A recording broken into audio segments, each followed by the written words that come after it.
I'm very pleased to introduce our three speakers, and I'd like them to start coming up here. We have Talia Stroud from the University of Texas at Austin, Jim Spencer from Specially, and Randy Ludwig from Dell Technologies. Please give them a round of applause. All right, if you guys would grab seats. The format for tonight is not the usual webinar type format or in-person presentation. It's going to be a conversation, really sort of an interview where I will ask them questions about misinformation and disinformation, and they'll respond, and we'll keep the conversation going until about 7:30, and then we'll take questions from the audience as well. So remember, you can type questions into the Slack channel, and that's the one place we're going to look, is that Slack channel. So if you want to win that badge, if you just want your question asked, use that Slack channel. So I'm going to ask each of you to introduce yourselves really quickly. And Randy, I'll start down there with you. Hey, I'm Randy Ludwig. I am Director of Data Science in the Sales Operations Org at Dell Technologies, and I have been in the data science space for about 5 years. Before that, I was at UT as faculty teaching physics and astronomy to education majors. So. Hi there, I'm Talia Stroud. I'm a professor in the Moody College of Communication at the University of Texas at Austin, and I also direct the Center for Media Engagement. I'm Jim Spencer, and I'm on stage with 2 PhDs, far more education than I have. I'm a longtime media and internet entrepreneur. And so I hope you were able to gather that we have a complementary expertise on stage from academic research, from very large global technology company, and entrepreneur in the private sector. We try to make sure our panels are balanced in terms of the perspectives. We can never make sure you get every single perspective on stage. That would be a billion people, but I think we've assembled a great panel for you tonight. I'm going to ask the panelists to choose your own order in answering the questions. You'll be able to use hand signals to each other, by pulling the mic up and such.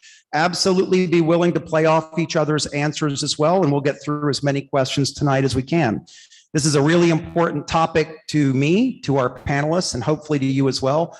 If you read the intro to this event, and hopefully that's why you're here, our nation's experiencing some stress, some strife, some challenges related to misinformation and disinformation. So with that, I'd like to ask the panel to define misinformation, and if it's different, disinformation. And while you're at it, maybe somebody could talk about how fake news fits into that, since that term has become, vogue is not the right word, used a lot in the last few years. Anyone want to take a starting crack? Off of disinformation or vogue or something, it wasn't working. I think the main difference I would consider misinformation versus disinformation is intent. Misinformation, maybe someone speaks to something in a way that isn't accurately reflecting reality, but they maybe just didn't realize.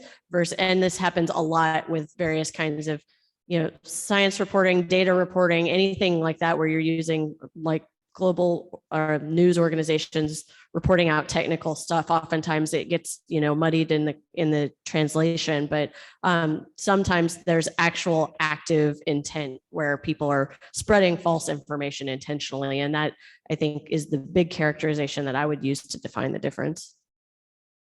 And building on that with the idea of fake news, this has become the term du jour. It's been used politically in many different contexts. It's a problematic term in many ways because it makes it seem as though there is news that is not fake versus news that is fake. And so there's been quite a few calls to abandon that term altogether. I have a couple of graduate students who did some fantastic work just looking at what happens if you use the word fake news. And it turns out that even being exposed to that term makes people more skeptical, not only of actual mis and disinformation, but it also makes them more skeptical of actual information like news and the good stuff out there. And so the term itself is highly problematic. So before you answer, Jim, I have to ask a question then. What, is it disinformation to start using that term fake news? I don't think it's disinformation, but I think it has implications for trust. It does, and both terms, misinformation and disinformation, have existed for a long time, maybe under different usages, like maybe propaganda or maybe misinformed is another one. I grew up in Missouri, and I come from a long line of misinformed family members who would say things at the table, and then often you would go out and you would repeat them as a kid because you just didn't know any better. And I think one of the things that's really changed now with the internet and the digitization of so much of the communication is it's just a lot more trackable now than it was before. I think it is perhaps more prevalent and exacerbated to your point, but now you can put your finger on it. It has both the efficiency and the effectiveness of a digital network, but lacks some of the other kind of components of the earlier days. So you hit on a good point, Jim. There's been bad information since as long as there's been people relaying information at all. And sometimes there was intent, propaganda or whatever. Sometimes maybe it's benign, like advertising. This is the greatest soap ever. Well, was that really tested, or are you just saying that? So we've accepted it in some forms, right? We've sort of accepted it in advertising. We've accepted it when we brag about certain things. So is that misinformation too? You know, it's interesting. Some people think that journalism is kind of like the first draft of history. And when you're doing the first draft, you're going to make some mistakes, no matter what, no matter how hard you try. And what I think is a number of both individuals and corporations and institutions and a range of folks have found a way to be able to try to tell their story directly to the public, as opposed to going through a news organization. And that's really changed the dynamic significantly. So we talked about intent perhaps being the main thing between misinformation and disinformation. It's Christmas and Hanukkah, and it's a happy time of year. Let's talk about if they don't have that intent. It's just accidental. People are maybe, sharing stuff they shouldn't share. One of the challenges we talked about in our pre-prep was people just accidentally misusing data and misrepresenting data they see and thinking they're sharing a useful stat for their friends about vaccine efficiency, but they've misread it in some way. How much of a problem is that? And is that a growing problem? Are we being faced with more data, more statistics, more probabilities, and no more education about how to interpret it? How do you all see that? Is that a fundamental problem? And is it one that we can address? Yeah, I think when I entered the field of data science, it was a lot younger, and there was a whole lot of conversation at the time about, is data science a bubble? Is it going to, just a fad and then it's going to go away? And I would always reply to people, well, is math a bubble? I mean, it's like, using critical thinking and a scientific methodology of how to interpret the world around you is a fundamental skill set. I think one of the things that's different now is that people actually have access to a lot more real data information, not just curated, summarized information. And so that means that everyone's scientific and data literacy actually needs to be increased just to be able to play in the world that we live in now, right? And so, I mean, one of the things I've always been a very, very strong advocate for and done a lot of work in is, encouraging people's critical thinking and skills and bringing a scientific methodology to the way we solve problems. That's what I did when I was teaching. That's what I do as a data scientist. Like, how do you look at a situation and instead of deciding by gut feel, you decide by collecting data, interpret it correctly. And so I think a lot of the things that people are starting to grapple with, vaccine numbers and stuff like that, as you mentioned, is, people are interpreting it in ways that the numbers they're reporting make sense, but with specific limitations in certain contexts, and they're not reading the full picture as they report it out. And so then they get misinterpreted, it turns into misinformation. Like, a lot of places were reporting like the number of people with COVID who have had the vaccine. And it's like, that's not the relevant number that you want to use to make information or decisions on. The relevant number is what fraction of people who had the vaccine then got COVID versus the unvaccinated population and comparing those two numbers. And so it's nuance in how we actually learn from data and stuff, which is something that, you know, a lot of people haven't had necessarily a path where they had to learn that before. And so it's just becoming more and more part of our everyday lives. Yeah, I couldn't agree more. I mean, there are so many instances now where you can get access to the raw academic research. You can get access to the data yourself. And in some instances, that's a really great thing because I want everyone to have access to that. But at the same time, that interpretation and really understanding what that means has become so much more important. A little case study in that is the Centers for Disease Control and Prevention released information where they were looking at what percentage of deaths occurred just to COVID and not to anything else. So were there comorbidities? And that's an interesting case study because some people look at that figure and say, oh, look, only 4% of cases were actually attributed to COVID. So that's very rare. These are actually deaths for something else. The government is blowing things out of proportion. Where others say, oh, look, these are people that had another underlying condition. And when you look at that underlying condition plus COVID, people were dying at a moment in which they wouldn't have absent COVID. But that number that's there in a CDC report of 4% or 6% can be taken out of context so easily. And if we're not equipping people with the surrounding data, with the interpretation of it, it's so easy for that to turn into mis and disinformation. I think exactly what you're saying. Yeah, no, it's true. One of the ways to combat some of this are news literacy courses that are being taught in high schools, which I think is a pretty good time to try to do that. But then, you know, also just kind of to both of your guys' point, just the range of perspectives that you have. So you have three folks, and we have a good range of perspectives on here. But the reality is that you're kind of entitled to your own opinion, not your own facts. And in this case, I just think it's just greatly exacerbated by how polarized things have come, and that people are in some ways using data to tell their perspective, their version of the story that advances their cause. You hit on a great point there about news literacy classes, and I want to drill down into that a little bit since you brought that up. It's clear that we are being faced with more with more numbers, more statistics than we used to be. Would you agree with that? There's more data, so more statistics. It's not often that somebody has to go solve a partial differential equation in their daily life, but they probably are coming across a statistic or many statistics during the day.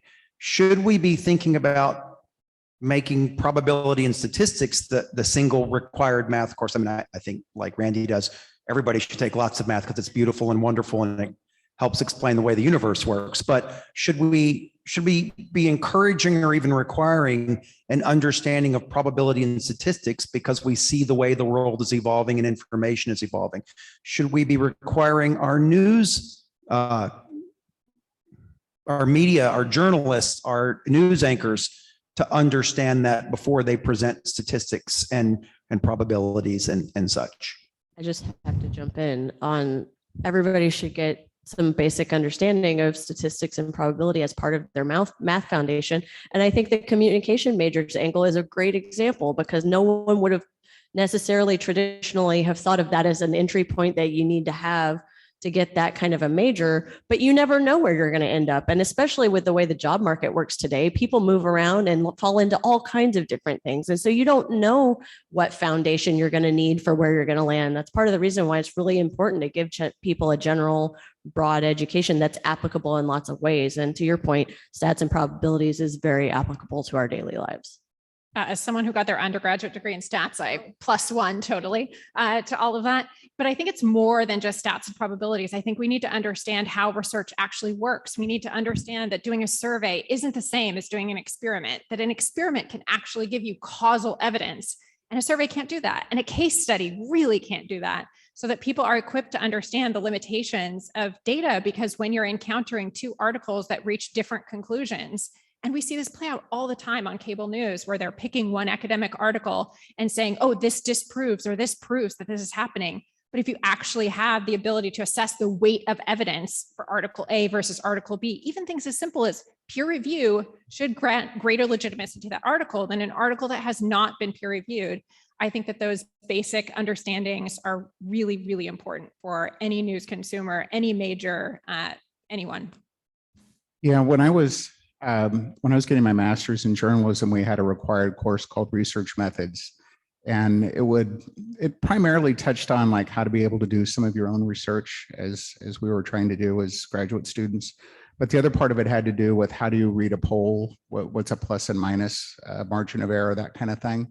And I think that was really helpful, but there's a lot more than we could do to help not only universities train folks going into the media, but then have the news organizations themselves continue that kind of training with their teams, because it's great to be able to read a poll during an election, but if it's an election during a pandemic, you've got a whole different math problem on your hands. I had one quick follow-on too. I loved the point about like the specific use cases and stuff, because I see that play out every day at work, as well as reading about it and stuff. Like, it's just everywhere. You find one example of something, and I think that's the biggest differentiator to me of someone who has like sophisticated data reasoning versus somebody who's just kind of entering into that space, is like, well, this number is bigger than that number, done.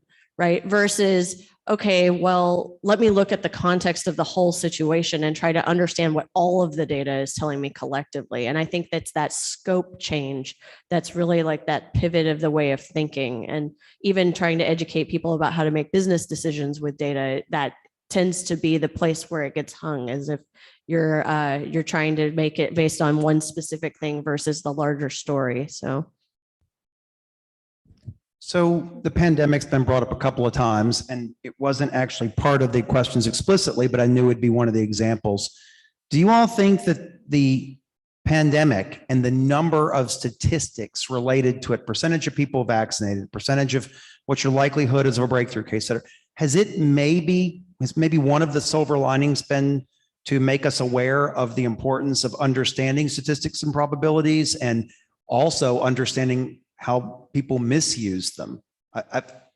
Frankly, for me, for the last year and a half, I think I've seen more misuse of statistics related to the pandemic than in any other issue in my life, maybe than all. It's been shocking how much I've seen people misuse statistics. Is it going to be a plus? Is it going to increase our awareness on the need to teach and understand? I think it's been a huge boon to data visualization, because there's been so much more. It started, the whole 538 and like with elections and stuff, people starting to understand how to represent that information in a very consumable format. But now there's like literally there were people dying. So it was even more important to make sure that that was being understood correctly. And I've seen so many more people throwing themselves into understanding the value of not just figuring out the answer, but also communicating it effectively, which is also, from the math nerd side of things, like one of the places where we tend to get stuck is like, okay, well, we got the answer and we understand, but like that last piece of making sure everybody else understands is where a lot of people who do have scientific and math training don't take that extra step. And so that there's a lot, Tableau, Power BI, visualization tools. The New York Times has great data visualizations now. It wasn't part of our repertoire quite so much before, and it really is in a more natural way now. It's an excellent point. So yesterday on NPR, there was a story of a research that they had done, and they brought in an outside person to help them with it. And it showed, and I'm not making a political statement when I'm saying this, I'm just citing the story, that in counties that voted heavily for Trump, the COVID mortality rate was significantly higher, 2-point-something%. I can't remember exactly what the number was. And they brought in an outside person to help them with that. And so I went to the NPR site to look at the story, thinking about this panel. And lo and behold, there was a data visualization of it, and that's from a radio station. Radio stations don't do data visualizations. Radio stations do audio like visualization. So it was interesting. It's a really good point, Rain. One thing to bring into this is just thinking about the psychology of how we understand our world. And there's been some recent research on that suggests that there are kind of two parallel ways that we process information. One is the actual fact that we hear. So we hear something like 6% of cases were COVID deaths. But at the same time, we process things in a totally separate way, which is we try to understand the gist of the message. And that's actually the thing that we retain more than any of the numerical information. So the gist might be that number is really small, or it might be, oh, that number is actually, it makes sense to me in light of the number of comorbidities. I cannot say that word tonight, comorbidities out there. But it's the idea that there's something else that happens when we process statistical information that isn't a raw memorization of what that stat is. It's the gist. And when we think of the gist, it has more to it than numbers. It's our values, it's our interpretation. And to me, it's just been fascinating to see the psychological research on this that suggests that, in fact, gist is the most important thing in what we gather. It's not the stats. And so I think figuring out how we convey stats in ways that are consistent with the gist that we want people to take away is becoming an even more important thing for communicators to take into account. All right, I'm going to change the direction just a little bit to the one that I know a lot of people probably thought we'd get to first when we did this topic, and that's how technology is being used to spread misinformation. So you don't have to keep your answer to 60 seconds on this because there's a large number of ways. But I'd like to start with a simple one. What do you think is the greatest misuse of technology right now to spread this misinformation? Is it social media? Is it something else? I'm going to ask the audience a question after you give me your first answer, but what is your greatest concern about technology spreading misinformation, being used to spread misinformation and so disinformation?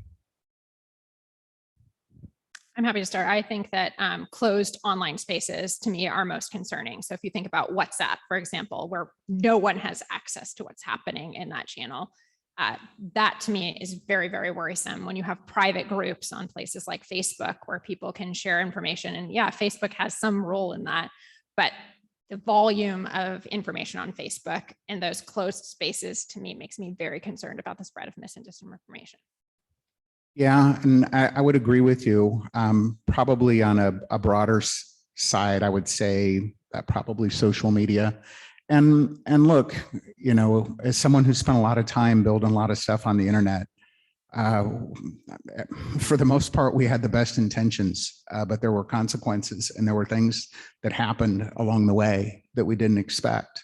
When the special effects houses, when I worked in the movie business, were trying to come up with the most realistic way to create a story, I don't think they considered that someone was going to take a video of the president of the United States and change the audio and match their lip up to look like it was synced, and then that's what they were saying. So there are these byproducts of the technologies that we've, with the best intent, tried to make the world a better place. And unfortunately, there's some shortcomings to that. We really need to focus on trying to repair them and replace them with something else. I think modeling humans is tricky. Ethical AI is a big topic, and it comes up in the data science space frequently. And I think this whole machine learning models learn, and there's feedback loops in place by design so that you can ramp up your click rate and get information in front of more people and stuff. And none of the data scientists who built that stuff were trying to spread misinformation or disinformation or anything like that. But it's more about, we have now automated systems that are reinforcing natural human psychology and human behaviors at scale in a way that we never had before. And so it's less about whether the thing itself is the wrong or right thing to do. It's that wrong or right thing to do was always going to happen. Some sets of people were always going to spread misinformation and disinformation and stuff, but now they have enablement to do that in a totally different way. And so I think it's just, as with any new technology that comes online, you build the thing, then you figure out what all the ramifications of it are, because humans are clever people and they find out all these different ways to use stuff. And then you have to put in place some, regulations or feedback loops to kind of negative feedback on some of those behaviors so that you don't unintentionally make things worse rather than better. I'm going to ask the audience a quick question before I turn back to the panel. How many of you feel like someone has shared misinformation or disinformation with you in the last month? Raise your hands. I can't see everybody on Zoom, but in the room, it looks like about 2/3 maybe. How about in the last week? Oh, about 1/3. How about in the last day? How many of you have seen something that you really thought was misinformation today? So smaller number there. So it seems like in this audience here, you're seeing it sort of on a weekly kind of scale. You're seeing something like that. So I'm going to ask the panel a question about this, and Talia actually hit on it. She said she's most concerned about the closed spaces that you can't peer into and what they may enable. What about the AI algorithms? By the way, I'm pro AI, just to be clear, as is Randy and half of my friends in the audience here. But the algorithms that, and Jim was getting to this, we meant to do the right thing. We thought if you liked articles like this, we would promote more articles like this into your feed. We were trying to help you see what you want to see. But isn't that, Talia, isn't that kind of creating a semi-closed space where I think the stats are these days, you only see a few percent of all the possible things in your social media network, and they're the things that are like the things you keep clicking on by design, right, Jim? Yeah, it's gotten really weird. Whereas we're in the early search business, and the focus was on trying to create the highest quality search results that we could to answer people's questions. If I couldn't even call it a search engine back then, you called it a question and answer service because no one knew what a search engine was. And ironically, now the largest form of revenue at Google are people paying Google to manipulate their search results with search engine optimization. So yeah, it's been a pretty weird ride. But there are also efforts to use AI to try to reverse that too. Well, I'm going to get to that. Okay, so I won't go too far ahead. But I definitely think it's true that there is a form of closed loop that occurs when you're feeding your data in terms of what you want to see, in terms of what you engage with, and then that's teaching an algorithm then what it is that you want to see next. That does become a sort of closed loop, exactly as you're saying, Jay. Hold the mic a little bit closer though. We got to make sure the audio is good for the Zoom folks. Yeah. The one other thing though, speaking of that kind of closed loop, is I think most companies and most AI algorithms at this point understand the value of breaking that cycle to some degree. And so actually inject noise into that system on purpose. And so, I mean, I think a really good example of this is like, think about any kind of music service, Spotify or Pandora or whatever, YouTube Music. And you get into your rut of all the things that you always listen to or whatever. And then sometimes you're like, no, but I kind of want something else. Right. And so they've figured that out and actually intentionally throw in things that are just outside of what you normally would do and pepper your incoming feed with things that aren't the top result by design. And so I think any algorithmic driven platform is starting to do things like that to kind of give you the window to break out of the bubble, but it still relies on that human behavior of like you not giving it the positive reinforcement that you still only want the same things, right? So. And the part about that that's so tricky is that it can go against the commercial aim of some of these platforms, right? Because if the intention is to keep you on the platform longer so that you spend more time, so that you are exposed to more ads, which gives them more revenue, then inserting noise that may decrease your time on site is something that isn't in their economic interest, which is so tricky. Yeah. But is it tricky? I mean, if you constantly give them exactly the same kind of music, they will get bored and go away. If you inject a little variety into it, that might keep them there a little longer. And if you inject too much they didn't want to hear, they might go away. So that's a measurable thing. So I would argue that when it comes to music or movies or something, there's sort of for each person, maybe an optimal level of pushing them a little outside their comfort zone. Are the social media algorithms though embracing that with news, or are they intentional? Are they evolving to intentionally inject a little bit of perspective as opposed to variance of taste? Yeah, I think so. I mean, and this is one of those, again, in the AI space, we've been talking a lot about, educating general population about like how they read statistics and stuff, but there's a very real need to educate data scientists and data literate folks about, the implications of what you build are important and you need to think about that. And so like consider how people might be negatively impacted by the results of what you've made. And so, things another more innocuous example of things that come up in ethical AI conversations all the time is anonymity, right? How do you preserve somebody's right to not be identified in the data and all PII and stuff? And then you can have all of that data be completely anonymous, but if I'm at Dell, right, and I can look at the orders of Dell and the sales and who's bought things going back to however long, even if there were no names, even if there were no, even if there were no addresses, but you had like the state or something, things to like make it really high level. If there's somebody who is tied to Dell computers back around like 1984 or so, and they were located in the state of Texas, and they've now since have a track history of millions of dollars of Dell computers, I could probably say that that's Michael Dell, really, really certainly, right? And so even if you do a lot of work to make your data more noisy so that you don't have as much easy stuff in it, you still can figure those things out a lot of the time. And so I think the idea of introducing noise into data is kind of coming back to the question you asked, is something that's a really hot topic right now for lots of reasons. There's financial regulations around that anonymity and, the GDPR stuff and EMEA, Europe, that is definitely influencing people's behavior. And so there's lots of reasons that even in places where it's not necessarily going to be tied to their business incentives, they're figuring out answers to these questions anyway. And then their brands are impacted by, being tied with misinformation and stuff. So. All right. So I want to ask you a pair of questions here, and I'll give you a preview of the second, so you can keep the answers to that for that question instead of folding them into the first. So I'm going to ask you, how is tech being used to create misinformation and disinformation?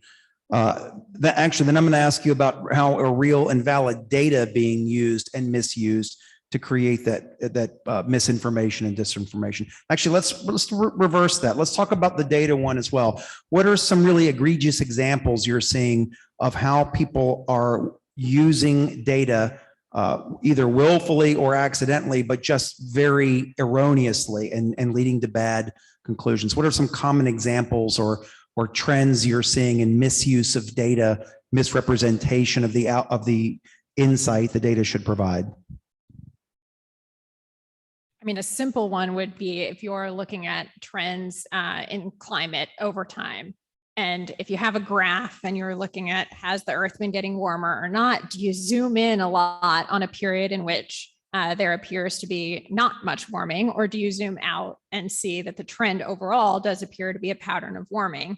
And so that is a clear use of data on how far you're zooming into a graph versus zooming out of a graph. So choosing your scale to support your argument as opposed to using all the data. I agree with Talia. Climate's a really good example, and is the Jim Spencer who lives in Austin that is not the weatherman. Even the weather has become political at this point in the game.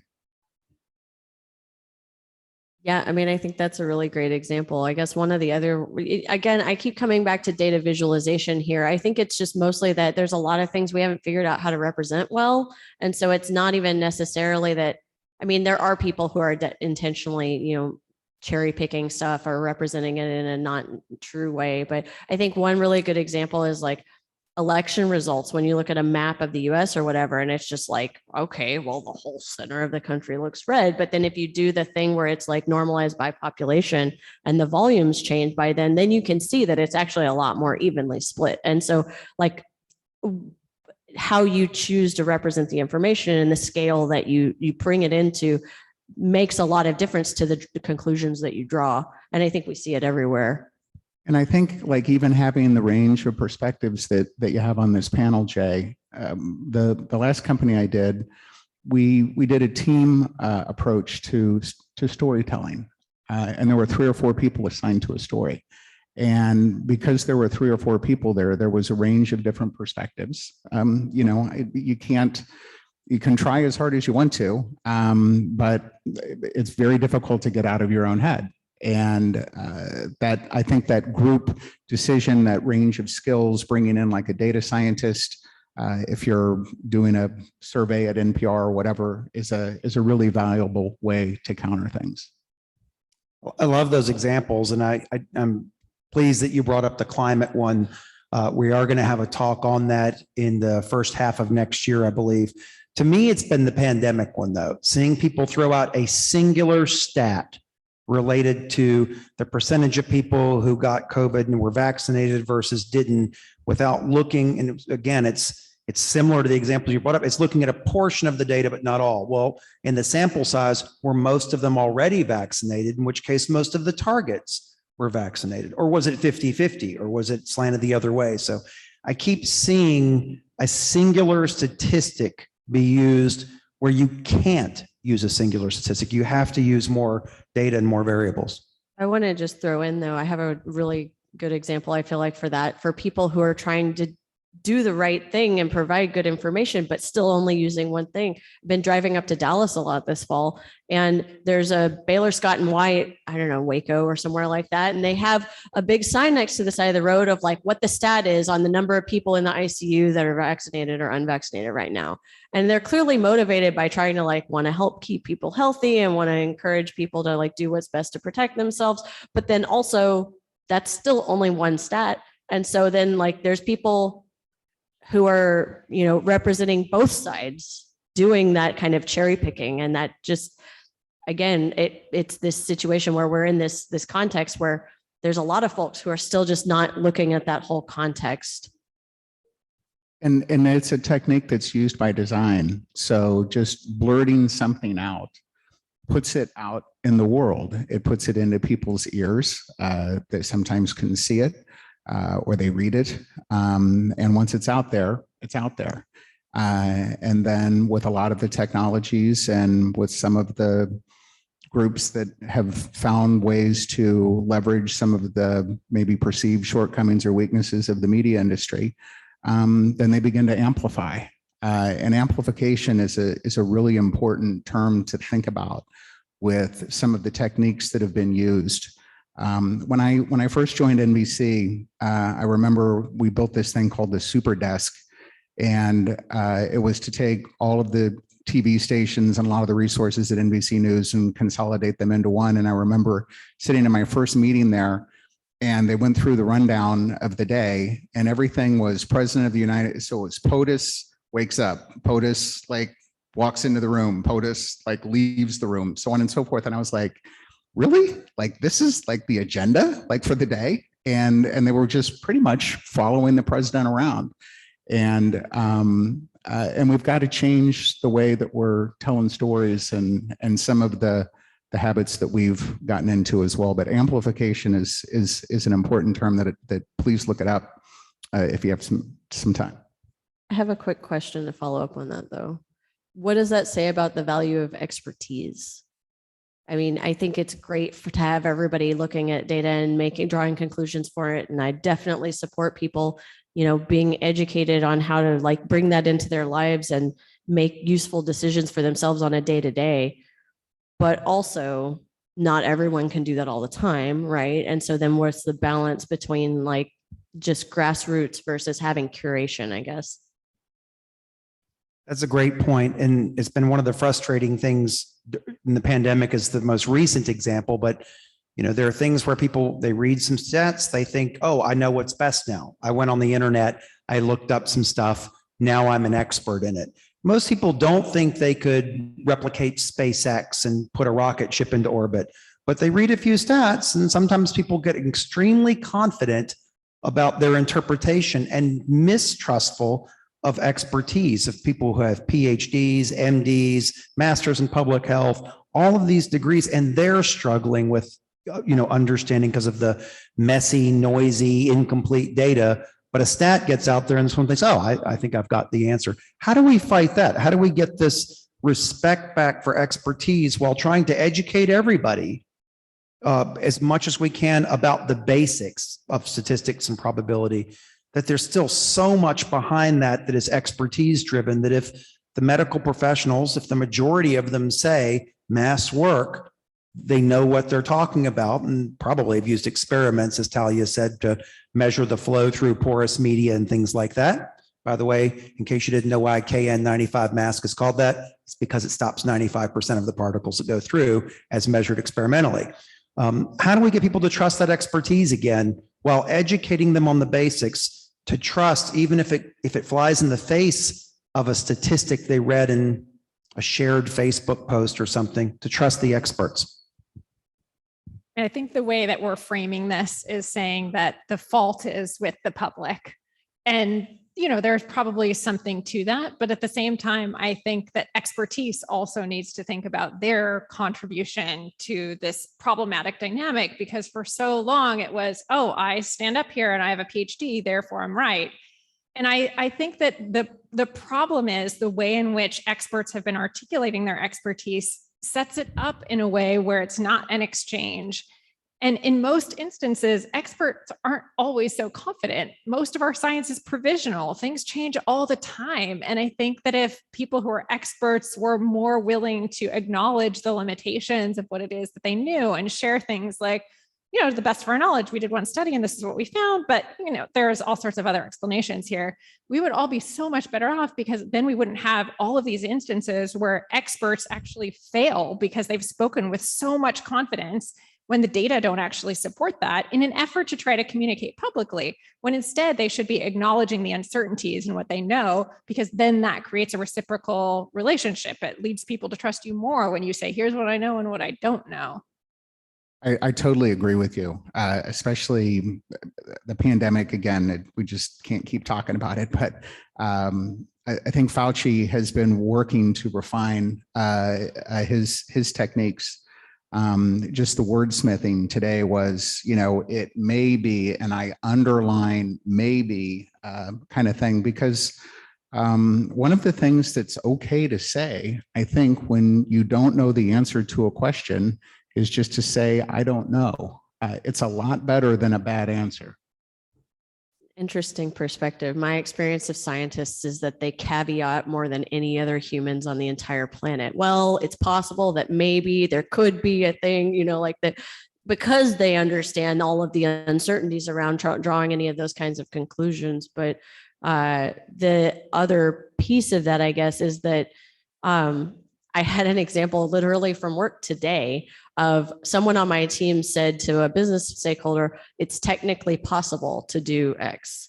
And the business partner was like, that's a yes, hard yes.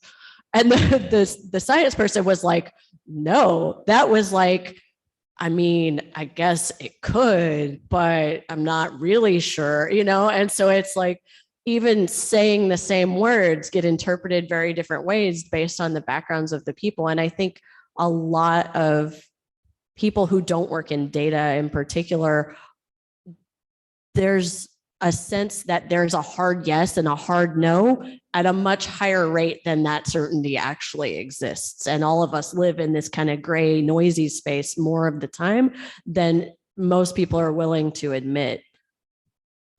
Going back to your first point, which I think is such a good one. I think scientists are beautifully cautious when it comes to peer-reviewed articles. And I think most of them, if you have a conversation with them, are readily willing to convey the uncertainties. I think when we're in a world that's dominated by the soundbite and the really catchy social media phrase that then gets is amplified and goes viral, that it rewards people that are speaking more with certainty, unfortunately, which I think is kind of the bummer of it, because I think you're right. Most scientists, when you speak with them, they acknowledge that there are limitations to their work and they're very vocal about it. Yeah, no, it's true. And no matter how many pre-qualifiers you put on it, if someone finds that one word or phrase that seems to best exemplify where they're coming from and have the means and the want to get it out there, then that's what's been happening. Yeah, I agree with you about the soundbite. We all have a propensity to want to glean an answer fast, to read something fast, to say something fast, et cetera.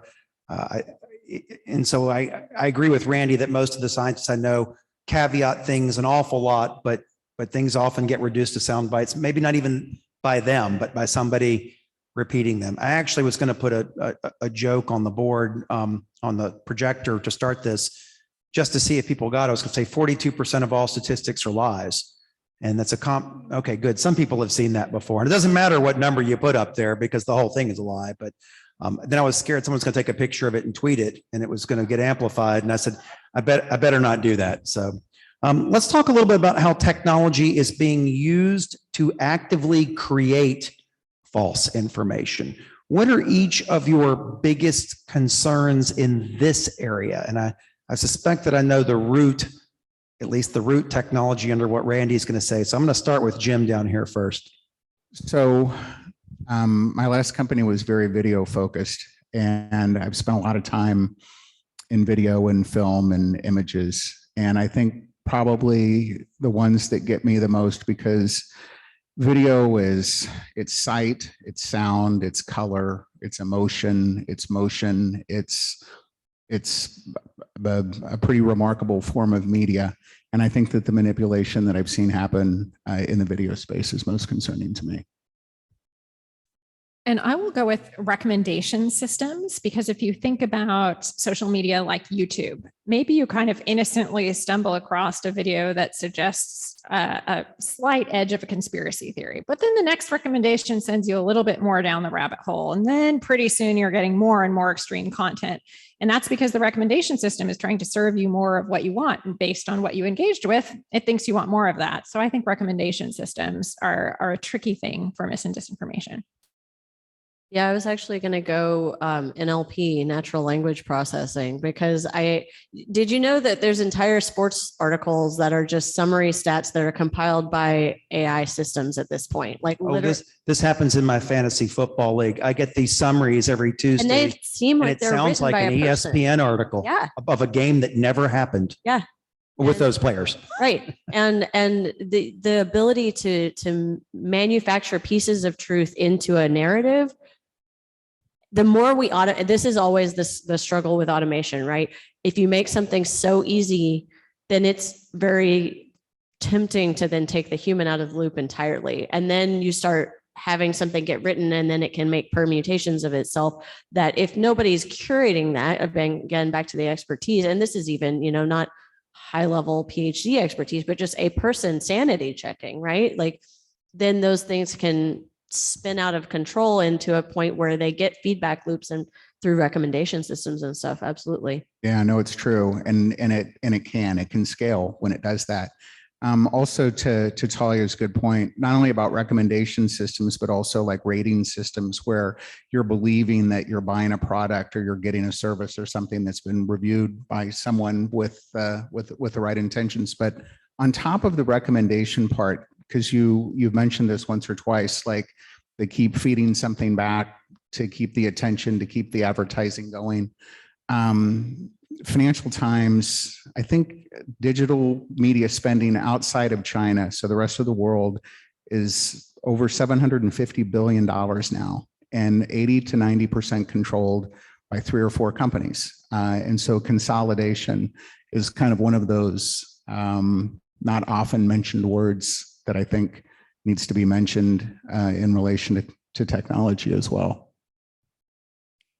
Each of you gave an answer that had an underlying technology, and you all managed to avoid saying that underlying technology. Hi. So I appreciate that, since Randy and I work in that area, but AI certainly was an underlying technology in deep fakes and falsifying video, at least falsifying it well. We've been able to falsify pictures with Photoshop for a long time, but now we can falsify video, credible looking video. Recommendation engines, of course, are AI and natural language processing as well. So I would argue Photoshop is built on machine learning, which is the foundation of AI as well. So there you go. So basically, the panel just said, don't trust anything you see, read, or hear, I think. No, in all seriousness, it's really important to mention that you did actually cover those 3, by the way. So it's important to recognize that we have the ability to make these recommendation systems that can be good or misleading, that we can do lots with video, but touching up an Instagram photo is one thing, a deep fake is something else. And natural language processing, you can, there's news articles, there's been wonderful news articles written that just never really happened, but AI learns from news articles it did, and it can generate synthetic ones. So yeah, all of these things are worries. So now we're going to get to sort of, and we do these things in sort of a 3-act sequence. We just finished Act 2. Let's get to Act 3, the hero triumphs. what are some promising things you're seeing in the use of technology to address some of these issues? Randy, do you want to start? Well, again, I think it's the human in the loop is what I would say. The people who are part of building these technologies, who are trying to be mindful and educating, the employees who are working on those things, that it's really important to think about the implications of what it is that you build. And this is also, by the way, a really important reason for having diverse teams of people building things as well, because you're considering a lot more different possible outcomes generally when you have a broader team of different kinds of backgrounds participating in the building of something. And so I think the way that we're using those technologies, we're getting smarter as humans of how to use this tool that we now have and figuring out some nuance. That makes me hopeful. It makes me hopeful too. Talia? Yeah, and building on that, I agree. It's like having a human in the loop is something that's really important. I've been really encouraged by the platform's efforts to try to detect mis and disinformation and then try to act against it. It's not perfect. It will never be perfect. But I think that there are some encouraging signs about involving fact-checking organizations, about notifying people when they might be encountering information that is incorrect, and demoting some of that content in the feed. So actually using AI to restructure the information that's elevated or demoted in a feed. And maybe even some of the training that you've been doing with the newsrooms to, it's got to start somewhere. And we might want to start before it ever gets to the audience.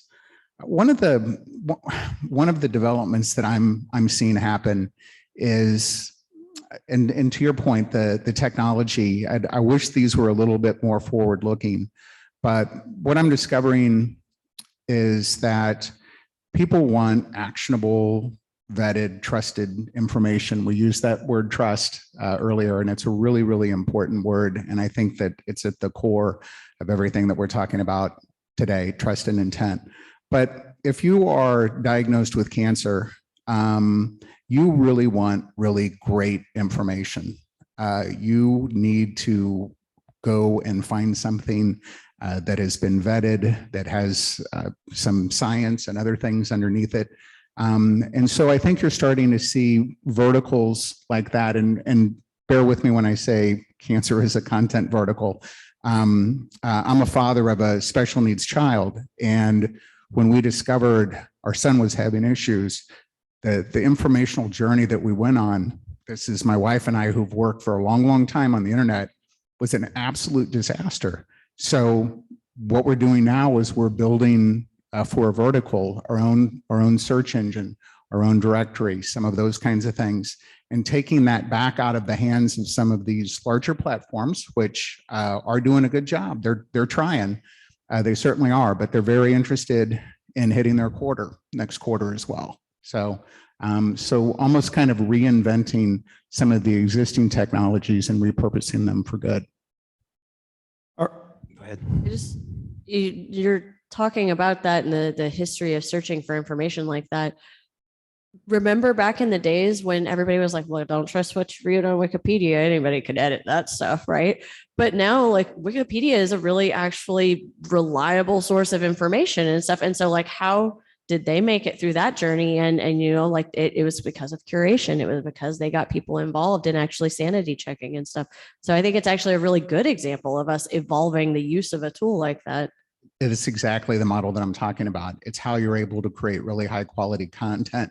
And I don't usually use the term scale, but you bring in quote unquote expertise of remote contributors. The pandemic has proven to us that we can produce really high quality content remotely. And so I think Wikipedia is a wonderful example, but probably one that requires compensating the contributors as well.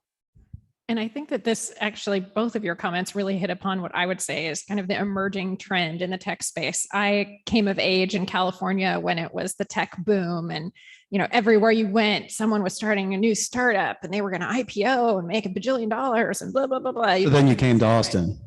But I have to say, I see the same thing happening in Austin, but the vibe is different because I feel like the tech vibe now has a civic pulse to it that I thought was totally absent in California when pets.com was the thing to do. And I think that that's actually really encouraging that we're seeing a next wave of tech platforms come up that are thinking about what's the societal contribution here. Let's make this about something more than just maximizing clicks and time on site. All right, so now we're going to ask you for your advice. We're going to ask you for your advice for tech companies, of which many of the people in the room are here, and for them as individuals. And Talia, you and I did a podcast on this when we talked about government's role in this. So we'll throw that in there as well. In fact, I'll start with that. I'd love to hear each of you share one thing you'd really like government to do better to help with misinformation and disinformation. Then we'll go to companies, and then we'll go to individuals. So where would you like to see government step in carefully and constructively to help fight misinformation and disinformation? Or would you not like that? I'll take a shot at it. So I'm not really big on regulation at all, but I think that there has been such a consolidation of power and wealth with a small number of companies who wield enormous influence that it's essential that when Amazon Web Services crashes, all of a sudden, NPR doesn't show up on Alexa anymore, and and all the way down the list. And and I know that this is going to sound like a general answer, but there has to be some level of accountability so that if you are a platform that has been notified that you have a problematic user on that platform and you don't remove that person in a reasonably decent time frame, that you're now responsible for some kind of either laws or legal action, that kind of thing. So I'm really big on accountability. I'm also really big on personal accountability. And I'm not trying to push back on the First Amendment and free expression, but things have gotten out of control. And I think it is a good time to revisit what the laws are in place that govern these platforms. And I would say that we need to think about why we would want government regulation. And the reason why is because we think that there are really important social harms that are coming as a consequence of platforms, for example. But I think we have to think about how we know, kind of returning back to our conversation about data, how do we know that these harms are actually happening? None of us would want to impose, maybe some of you would, but I don't think many people would want to impose government regulation if there's no harm that you're trying to avoid in some way. And so what I think we really need is we need a lot more research attention so that we can explicitly identify what the harms are so that any regulation that's imposed, whether it's self-regulation by the companies, whether it's government regulation, is there to address a harm that has been adequately vetted and documented before we go to this step of regulation. I think, coming back to the GDPR comment and stuff from earlier, I think we've all mostly gotten to the point where we acknowledge there's a problem, right? Like that it's gotten weird, as you said. And so try things. I mean, and that's one of the things I know we have a slow moving process and stuff, but if we put in place some regulations and then they're not working, we can change them. Like the whole point is that it's changeable, and it's harder to change things once they're there than imposing something the first time. And I get all of that, but we've got to start somewhere. And I think also building a culture where we're all okay with the idea that we're figuring this out together, right? Like that's not, oh, the government's coming down and stomping on us and telling us what to do. It's like, no, this is our collective attempt to like do something to make this better. And that's the mechanism through which we can do it. Yeah, I'm with you. And usually by the time that Washington passes a bill, it's out of date anyway, to your point. I'm hopeful that we can do that. Maybe that will be one of the unifying moments that unify people, that they realize that it's gotten so bad that we have to do something. I really like the way that the three of you had different perspectives on it, but you sort of collectively came to which might surprise the audience. You weren't really in favor of regulation, certainly not for regulation's sake, and not even to create a common good because people and companies can create that good. It was to prevent a bad. It was to prevent a harm and do your research and test things and make sure you are preventing a harm and not creating another harm before you regulate something. So tech companies, real quick, what would your advice be to large tech companies? And I don't necessarily mean current employers, starting with Randy. I mean, I think hire data savvy people who have expertise at thinking through the larger context of these kinds of problems. One that, you brought up earlier, companies turning into tech companies of various degrees. HEB had to put massive technological scale in place to be able to have people signing up for vaccines, right? They're a grocery store, but they had to become a tech company. Like every company has to become a tech company at some point. Yes, props to HEB. They did a great job. But I think that, this is something that everybody has to grapple with. NPR has a data scientist on hand because they're, despite being on the air, they now have to make data visualizations to do their job. Everybody's jobs are changing. And I would argue, coming back to my earlier comment about data science being a bubble, and it's data science and AI is a foundation of a lot of what we've talked about, hiring competent people all across the place with, even if you don't think how it intersects with your business, it probably does. And so figuring out whether and how to use that is really important. I think I would say that right now we can say confidently that platforms are with us. They're here to stay. But I think most of the conversation right now within tech companies and the public more broadly is about the things we have to stamp out, the bad things that are happening. It's almost like whack-a-mole, like we got to get that piece of misinformation and that piece of misinformation. And my advice would be that that's very important. We have to do that. And that conversation is ongoing. But at the same time, that must be paired with a vision for what the good is going to look like. Like, what are we working toward? And so I think that tech companies could do a better job of articulating what flourishing digital space looks like and why we'd want to be there and work toward that goal rather than only trying to put out the bad. Yeah. And really to kind of follow on with what Randy said, I just think that range of perspectives and getting out of how you've been doing it before. The media do the same thing. Tech does the same thing. They've reclassified some of the largest, fastest growing tech platforms into a group called communication services for the stock market. But if you're a recruiter for one of those companies, you cruise right past the communication school and go straight to the computer science program.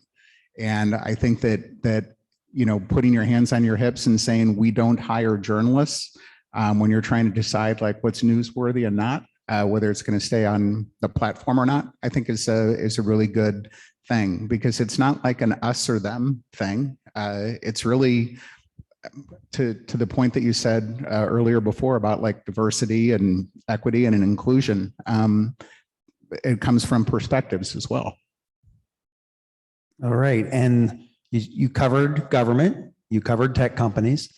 Last question is, what would your advice be to everybody in the audience here and online that they can do individually? Maybe what they should be aware of when they go home for the holidays and they sit down at a table with people with sharing information that's actually misinformation or disinformation, or maybe it's what they should do over the longer term. What's your key takeaway point that you'd like everybody attending this event here and online to do individually? I read a really great Twitter thread right before Thanksgiving that was about this, and I wish I had saved it somewhere, but it was basically a guide to having hard conversations. And it wasn't even like specifically used vaccination stats as like the way that it communicated that information, but it was a lot more about like, how do you have communication with somebody that you think you don't even necessarily know at the beginning that you have a disagreement with? And so then like, how do you remain open and curious? Because I think, to your point, the closed spaces and people getting into their own bubble is part of what preserves this problem. And so the more that we approach each other with curiosity and genuine willingness to learn and hear each other out, the more it diffuses that situation in the first place. Yeah, I love that so much. I literally was analyzing data last night on a study that we did where we were looking at what if you talk about your views using forms of humility and provisionalism and uncertainty as warranted. And it turns out that if you do that, the other people think you're more warm. They actually think you're more competent, which I think is a little bit counterintuitive. You almost think that if I admit uncertainty, aren't people going to think I'm not so much of an expert? But at least in this study, it turned out that in fact elevated people's evaluations of your expertise. And then it made people want to engage with you more. So I think if you check yourself, what do I know and not know? How can I communicate that with appropriate levels of humility? That would help people to have a better Christmas and hopefully reduce misinformation because others can correct them. Oh, curiosity and humility. Your pressure's on you, Jim. Well, I'm going to probably get in trouble with Talia for making a soundbite thing that people might amplify, but please don't do that. Be interested, not interesting. Listen to the other person. Try to put yourself in their shoes. Be empathetic. Realize that you do not know all the answers, that you are probably not the smartest person in the room, and that there's something to learn from everyone in every interaction that you have. Wow, curiosity, humility, and empathy. I think that was a great final set of answers for the holiday season for this event. We are going to also take some questions from the audience, and I'm going to ask Heather. Where is Heather? Heather, I looked briefly and I saw too many people I know. So I'm going to ask you to think about which one should win the South by Southwest Award. In other words, I'm going to put all the pressure on Heather for that. I know too many of the question askers and I don't want to bias them or be biased. So I'm looking on the Slack channel right now. And if you've been online or if you're in the room, you can submit questions to that. I see some that are in here already. I'm going to ask one from Elisha Gherkin.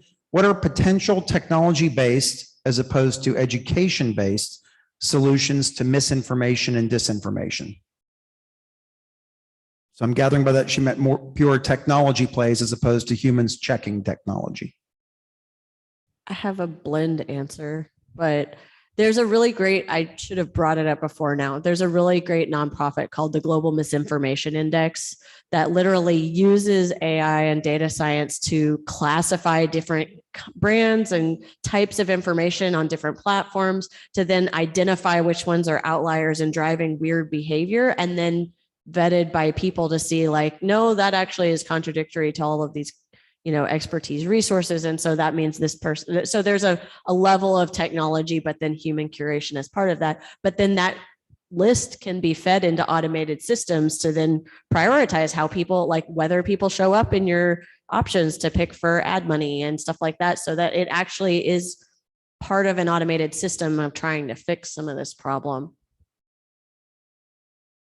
I have to agree with you on the blended. I don't know that there's a pure technology solution. I'm a big hybrid person in terms of technologically enabling your team as much as you possibly can. So it's both a human and a computer component working together, because I just don't think that we're there yet. Yeah, I agree with that just completely. I think, though, that there are some ways in which technology can be used to enhance that. So looking at particular sets of behaviors that indicate deceptive intention, for example. So if you have accounts that are, sharing one link at a certain time every day, and then you look and there's a 1,000 of them that are retweeting the same one, right? That's a pretty elementary example, but you can look at the types of behaviors that are then correlated with misinformation campaigns or disinformation campaigns. Now I'm going to ask a related question, but it gets more specific about the issue. Noah Whitman asked, deepfakes are one of the most dangerous forms of disinformation and misinformation, and the quality of them as well as the ease to make them is growing. How can we use technology to combat them? How do you take away fire from humans? I don't know. I don't know how we do that. You can go out and you can get creative suite and you can create a deep fake on a computer system that has a tremendous amount of processing power. And when you connect it to the internet, it can broadcast around the world. So I don't know what the answer is. I'm stumped as well. This one's been bothering me for the last couple of years. So I was hoping one of you would make me feel better. I mean, reporting, if you see something taking off virally really quickly, that you slow it down as a platform. But these are things that could apply to anything. And as we know, falsehoods travel much faster and farther than the truth, unfortunately. Well, I think that's part of that right there is that people spread information the same way, whether it's misinformation or good information. And so automated systems detecting which ones are the normal behavior and which ones are the anomalous behavior, it's a lot of time the same behavior. And so, and it's also, I mean, I actually had a friend who worked on the abuse team at Twitter and tried to find people who were like speaking out on the platform badly to other people and whatever. And the context and the nuance, like cultural norms, stuff like that, you can't even treat it the same in different parts of Texas, much less globally and stuff like that. And so like the level of how you define what is misinformation or not is extremely hard to actually even label that way, to then have an automated system be able to predict whether it is or isn't. I think I can summarize what the three of you said, and I like this. It's a challenge. Using technology to determine if an image is a deep fake is very challenging because it's already something that was real converted to an image, and you can make the pixels represent something that the pixels would represent as an image of a real thing. But measuring the behaviors of how that deep fake is used might be able to alert you to the fact that the probability is higher that it's a deep fake than real. Could possibly, maybe in some cases. Could possibly, caveat, maybe caveat, sometimes, yes. caveat. All right, great question, Noah. Let's see. Tina Slivka has a great question. Is there any sense for how much untruth, alternative facts, spreads via misinformation and disinformation, and how to change the minds of those spreading it? Are there measures for how much misinformation and disinformation is out there as a fraction of all of the quality information? Not to my knowledge. I mean, the scale of mis and disinformation that's being spread on platforms is not even conceivably possible for fact checkers to address, even remotely. So I think that would be very, very challenging to get up with any possible number to indicate how prevalent it is. I'm coming back to Wikipedia now. I'm just like, how would you even measure that, right? And if you looked at the edits that had to be like fixed back or something like that because they were incorrect, I don't know if they label like why they make all the edits and stuff, but you might be able to count that as a fraction of the total edits, maybe as a way to get at how much truth is out there versus X-Files reference. Didn't even mean to do that. Versus, you know, if factually incorrect stuff, regardless of whether it's misinformation or not.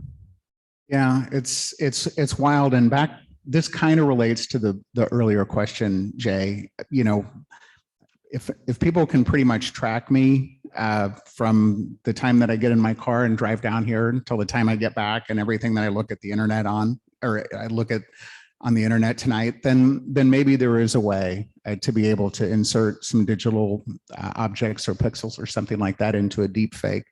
But it's tricky. Like, how do you transform the want of someone's intent to do it? And information is power. And we're dealing with human beings. So it's just kind of a natural human base level component. And, you know, in some ways that gets back to how you're raised and maybe what you tell your children. I will say though, from the teaching days, like there are systems in place that, you know, as students upload essays or things like that for their homework or whatever, that just do a match against everything else that's in the system. And if it matches, like they're cheating, right? Like they should all be unique. And so I think there may be ways to say, hey, this is like this other thing, but then saying whether it's reasonably like that other thing or not is then a much harder call to make. All right, I'm going to ask one more question. We're going to go just a couple of minutes over. There are several other great ones in here that I'm going to ask you after the event if you want to participate in the Slack channel and maybe provide some feedback. Amy Weinkopf has a great one in here. Luz Angeles does. But I'm going to ask you Brittany Glasschrader's question. What are your thoughts on U.S. intelligence agencies using social media mis and disinformation against other nations as nations use the like against the U.S. population? There's a nice, cheery Christmas question to ask to close the night on. I thought we were leaving on curiosity, humility, and empathy. We're going to come back to that. All fun this show. I really should have asked that question after these. Yeah. Any thoughts on that? All's fair in love and war. We're not at liberty to say.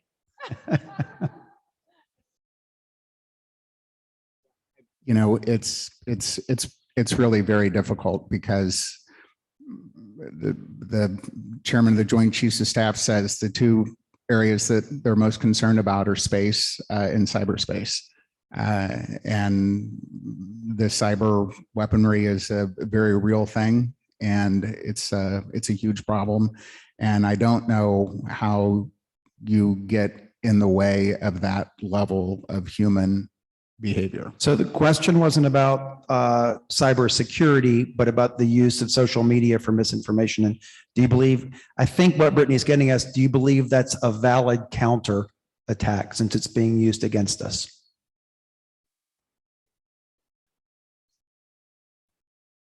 You have to use the mic. I know, sorry, I meant in cyber warfare. Sorry.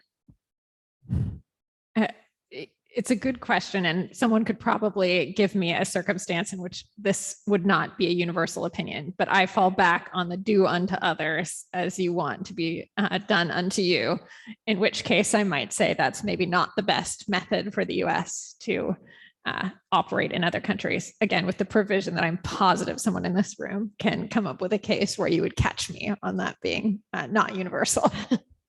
I mean, I think, again, with any tool, it's going to find ways of being misused. And then as soon as there's ways of it being misused, then you're in an arms race, right? And, a lot of us, not all of us maybe in this room, were around for the Cold War and stuff. And I would like to think that we've learned how to not engage with our neighbor countries that way or find other ways of resolving issues. But until there's something that's of sufficient deterrent to keep people from using it, it's going to be really hard, I think, to stop people from using the tools that they have available. I think I found one positive thing to say is that no matter how broken the system is in our country, I would prefer the system over the system that I'm seeing used in other countries to police the internet. All right. Heather, did you pick the South by Southwest 2022 badge winning question?